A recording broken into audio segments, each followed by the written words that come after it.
1000 தபால் உதவியாளர்களை நிரந்தர சேவையில் சேர்க்க நடவடிக்கை என்பதான தகவலாக இது தரப்படுகிறது. பதிவு செய்யப்பட்டுள்ள 1000 தபால் உதவியாளர்களின் சேவைகளை நிரந்தரமாக்குவதற்கும் 1000 புதிய தபால் உதவியாளர்களை பதிவு செய்வதற்கும் ஒப்பந்தம் பெறப்பட்டுள்ளதாக சுகாதார மற்றும் வெகுஜன ஊடக அமைச்சர் நலிந்த ஜெயதீச தெரிவித்திருக்கிறார். இலங்கை தபால் திணைக்களத்தின் ஒரு பகுதியாக இருக்கும் மத்திய தபால் பரிமாற்ற சேவைகளை நேற்று முன்தினம் பிற்பகல் சுகாதார மற்றும் வெகுஜன ஊடக அமைச்சர் நலிந்த ஜெயதீச பார்வையிட்ட சந்தர்ப்பத்திலேயே இந்த கருத்து முன்வைக்கப்படுகிறது. நாட்டை ஒரு வலுவான அடித்தளத்தில் நிலைநிறுத்துவது அரசாங்கத்தின் முதன்மை நோக்கமாக இருப்பதால் அந்த நோக்கத்தின் கீழ் தபால் திணைக்களத்தை இயக்க நடவடிக்கை எடுக்கப்படும் என்றும் தபால் திணைக்களத்தின் பொதுவான பிரச்சினைகளாக பணியாளர் பற்றாக்குறை மற்றும் போக்குவரத்து சிக்கல்களை தீர்க்க ஏற்கனவே நடவடிக்கை எடுக்கப்பட்டு வருகிறது.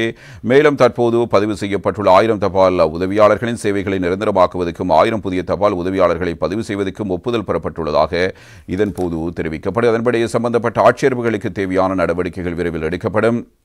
சுமார் 200 ஆண்டுகால வரலாற்றை கொண்டது என்பது இங்கே குறிப்பிடத்தக்கது. தபால் சேவை மற்றும் துணை தபால் அலுவலகங்களுக்கு வருவாய் இலக்குகளை வழங்குதல், புதிய சேவைகளை அறிமுகப்படுத்தல், புதிய தபால் அலுவலகங்களை திறத்தல் மற்றும் நவீனமயமாக்குதல் போன்ற நடவடிக்கைகளை மேற்கொண்டு வருவதாகவும் சீன மக்கள் குடியரசின் நன்கொடையாக பெறப்பட்ட மத்திய தபால் பரிமாற்றம் பிரதான கட்டடத்தை நவீனமயமாக்குவதற்கும் நவீன தொழில்நுட்பத்துடன் அதனை வலுப்படுத்துவதற்கும் எதிர்காலத்தில் சீன தூதருடன் கலந்துரையாட விரும்புவதாகவும் அமைச்சர் தெரிவித்திருக்கிறார்.